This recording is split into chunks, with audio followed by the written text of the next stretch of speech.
Hello again, everybody, and welcome to Gamecock Central Radio. Emerson Phillips joined by Chris Clark for a look ahead to this Saturday's matchup with Texas A&M. The Gamecocks opening up a 5-game homestand with the Aggies, the 9th-ranked Texas A&M Aggies, coming into Williams-Brice on Saturday for a 4 o'clock kickoff. TV on the SEC Network. And Chris, an important 5-game homestand for South Carolina. The Gamecocks are 2-2 overall, 1-2 in the league. And in thinking about the remaining schedule this week, Chris, it occurred to me that the Gamecocks have played 3 teams in the bottom half of the SEC and an East Carolina team. That's a pretty good mid-major type of program, but certainly not a top 25 team right now. And, the schedule's getting a lot tougher as we move into October here, Chris. The Gamecocks have got 5 ranked opponents remaining with 8 games to play, and it's going to be a tall order coming up on Saturday with Texas A&M, the 9th-ranked team in the country. So, give some thoughts on where the Gamecocks are right now. We're just 4 games into the year, and we know we've got problems offensively. Gamecocks starting a lot of freshmen, a lot of newcomers on offense, but the defense has been much improved, and that's been one of the bright spots this year. Yeah, no doubt. I think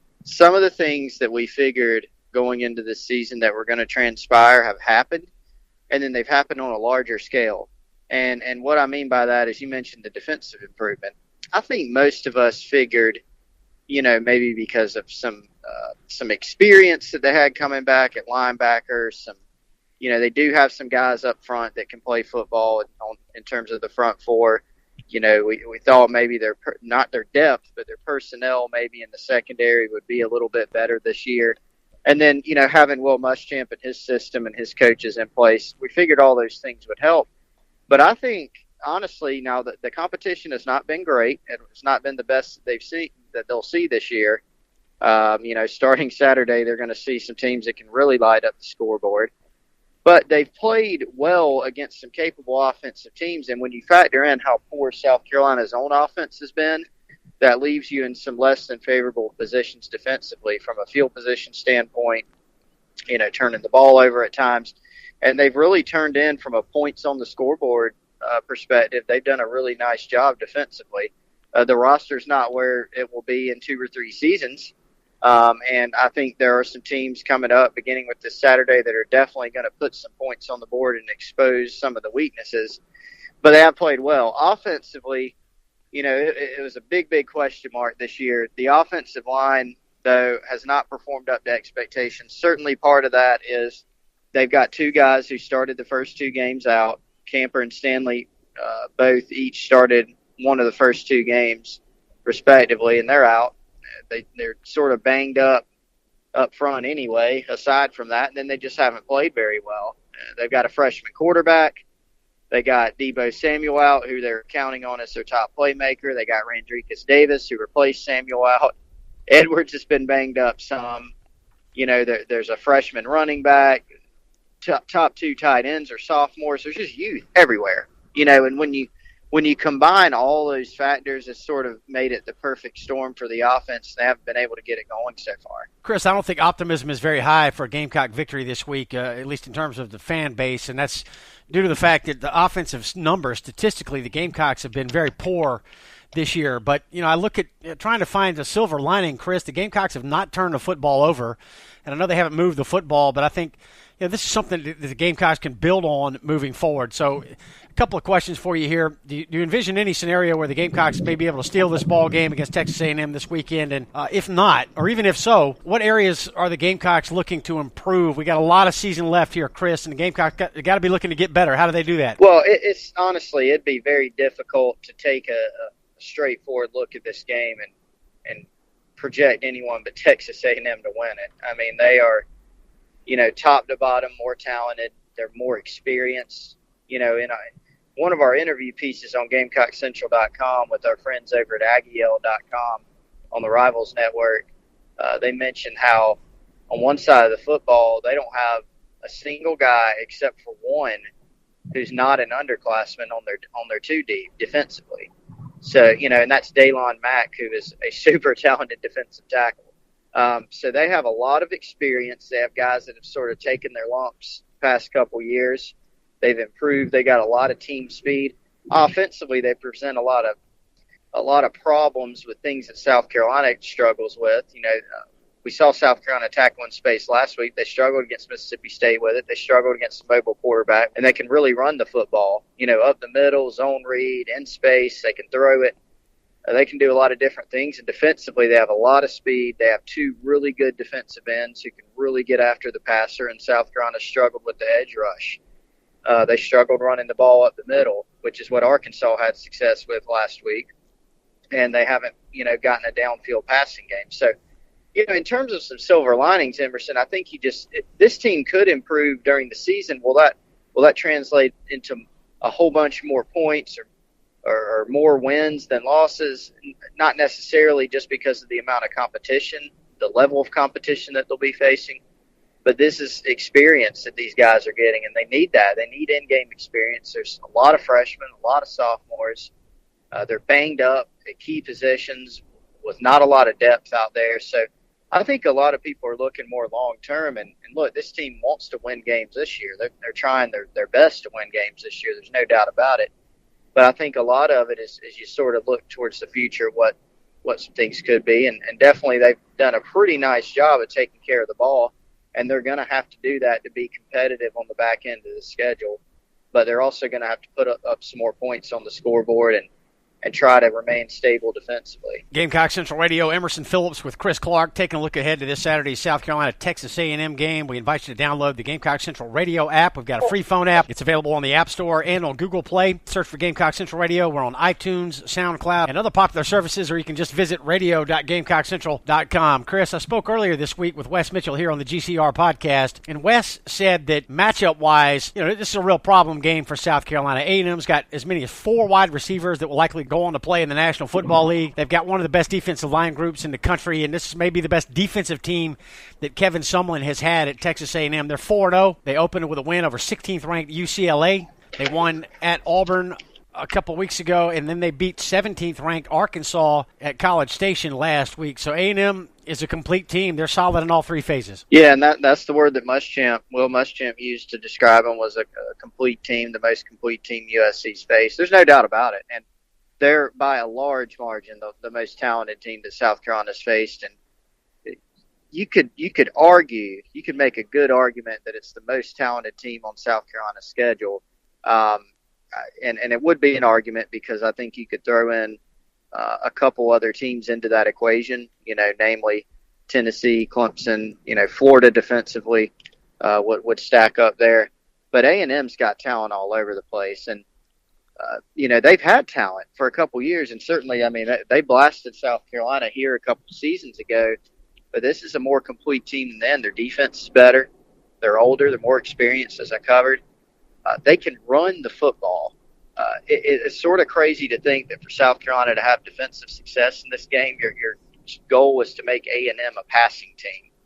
And that's sort of odd to say, because when you think about A&M, people think about slinging the football around the yard, and they can do that, but they have not had huge passing performances this year, just because they've been able to run it so effectively. They got 3 legitimate running backs, and then Trevor Knight can run the ball out of the zone read, or he can scramble around. He had a 60-something yarder to close out the game against Arkansas, and he had 2 long touchdown runs on zone reads where he's basically untouched, right up the gut. So then, as you mentioned, Emerson, they've got legitimate wide receivers. Ricky Seals-Jones may be out of this game, but, you throw in Speedy Noyle and Christian Kirk and Josh Reynolds, who is probably one of the more underappreciated players in the country. He's really good.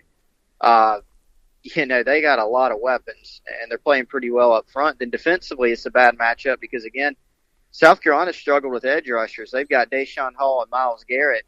And those guys, especially Garrett, he just wreaks havoc. He sort of reminds you of the impact that Clowney could have on games with his first step, but also you watch him on film and he's just collapsing plays. He just makes things go haywire up front for offensive lines. So you always have to know where he is. You have to, have a plan to block both those guys, but then they're good inside, and they free up a lot of things for their linebackers to go run. And in the secondary, they're much improved from this team that South Carolina would have seen 2 seasons ago in Williams-Brice. So it's a scary team in terms of their talent, some of their experience, things like that. A&M's good. They're atop the SEC West standings at 2-0 in the league, and they have got a critical portion of their schedule coming up at South Carolina this Saturday at 4. Then they host Tennessee. Then they get a bye week, and then they'll travel to Alabama. So A&M's fate in the SEC West could likely be determined in the next 3 ball games. So we're looking forward to South Carolina and Texas A&M here. Chris, let's turn our attention back to the Gamecocks for a moment. I want to talk injuries and red shirts with you. Debo Samuel, Coach Muschamp said at his press conference on Tuesday that Samuel would be reevaluated today and a decision would be made as to whether or not he'll be able to play. Samuel missed the Kentucky game. What's the latest on him? Yeah, well, there's no announcement in terms of information that's been disseminated about his status. And you're right, Muschamp did say that. I imagine if there's still a question as to whether or not he'll play, they'll just continue to assess him. I think probably what Will Muschamp meant by that is that they'll have a good idea of whether or not he can play and then at all, and then maybe how much, because that could go into your game planning. And certainly you have to, even if he is a go or if he's limited, you have to plan for that contingency of him not being there. So just not really sure yet if he'll go. It would obviously be a big boost if they could get a Debo Samuel back that's quite healthy. How healthy will he be? We'll just have to see. They, as Muschamp has pointed out, have some methods, some basically machinery that can tell them, it can assess, the load that his hamstring can take and workload and things of that nature, and really give them a better idea about how he can perform and how healthy he is. So they need him for sure the rest of the season. They need him healthy, but at the same time, I'm sure they'll take every precaution to try to, not put him in any sort of danger to make things worse out there. But probably not find out until Saturday how much he's going to do. Okay, and the Gamecock rushing attack, dead last in the SEC right now at about 90 yards per game. That's well in back of the 13th ranked rushing attack in the conference. Wes Mitchell earlier this week said that Rico Dowdle, the freshman running back from Asheville, could play this weekend. And he's a guy that might be able to give the Gamecocks a little bit of a spark or at least another option in the running game. What about Rico Dowdle? Will he play? Well, he will factor in on special teams somehow to give them some speed and athleticism. What type of role, we'll have to see. Is it as a return man maybe? Is it, just out there being a gunner or running guys down and blocking people on special teams? We'll have to see. But in terms of running back, there's a lot more that goes into that. Now you're talking about, learning a playbook, or at least a good portion of it. You're talking about picking up blitzing linebackers and helping chip on a guy like Myles Garrett and things like that. And it gets a lot more complex. And remember, this isn't a situation with, say, a guy who enrolled in January and was healthy and went through spring and a good bit of preseason and then, just is coming off an injury he's had for a week or two. No, Dowdle enrolled in the summer, and he missed a huge, huge chunk of preseason practice and didn't go through spring at all because he was still in high school. So this is a guy that from a reps standpoint and from a mental standpoint is just not anywhere close to where he needs to be. He's not even a typical freshman in that sense because he just has not been able to take reps. It's tough to get him up to speed. Now, is there a possibility he could play? Maybe. I mean, he's a talented kid. Muschamp said he will play on special teams, and could he see some time carrying the football? Perhaps, if they feel comfortable with how he's practiced this week. We know he's got talent, but it takes more than that to become a heavy contributor that quickly after missing so much time. Dowdle scored 51 touchdowns as a senior in high school in Asheville, North Carolina. Will that translate to SEC success? We're all anxious to find out. Maybe we'll begin to get some answers this weekend. We'll see if Dowdle makes his Gamecock debut this Saturday against A&M. Chris, redshirts, a couple of players that have been talked about a lot, and there's been speculation that one of them might redshirt since his arrival on campus this summer. That's Jake Bentley, the quarterback, the freshman from Opelika, Alabama, the son of running backs coach Bobby Bentley.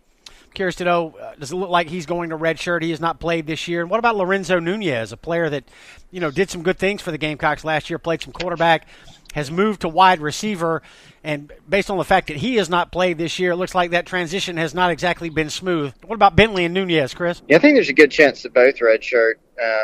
Bentley has, as you pointed out, not seen the field. He continues to rep. He continues to travel.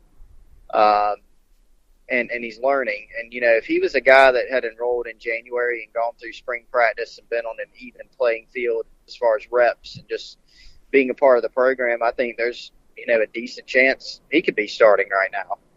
But he was a summer enrollee that sort of put him behind the eight ball, no fault of his own. I mean, this is a kid, remember, he's a kid that should still be in high school. He skipped a year to enroll at South Carolina. So there's time for him, and he's got a bright future, everyone thinks. You can't completely rule out him playing this year, but South Carolina for now feels like, they want to make Brandon McElwain the guy and sort of build this season around him and let him be the guy this year. And then that'll, in the future, you never know what's going to happen. I'm sure they'll open up the competition and see where things go from there. Nunez, I think there's a very good shot he redshirts as well. And he's one of the most talked about players on the roster because people have speculated ever since he got on campus that maybe he needs to be a wide receiver. And he showed a lot of open field running ability, and he's a big kid. But there's a lot more to it than that. There's blocking, there's learning how to run routes, there's catching the ball. And, he's had to try to continue picking that up. But he's still been an asset to the team, helping them out with some scout team quarterback situations and, just continuing to learn the position. He's had a good attitude. Will Muschamp's praised him many times for that. So they'll have to keep working him at it, and he's still got upside at that position, but it's just going to take some time. And right now, even with the injuries at receiver, there's still some other guys ahead of him, so it looks more likely than not that he could redshirt. All right, Chris, good insight today. We appreciate your time here on the GCR podcast. Thanks very much. Appreciate you having me. Chris Clark here on Gamecock Central Radio, and I'm Emerson Phillips. We'll have more on the Texas A&M game coming up next week here on Gamecock Central Radio. Thanks for joining us.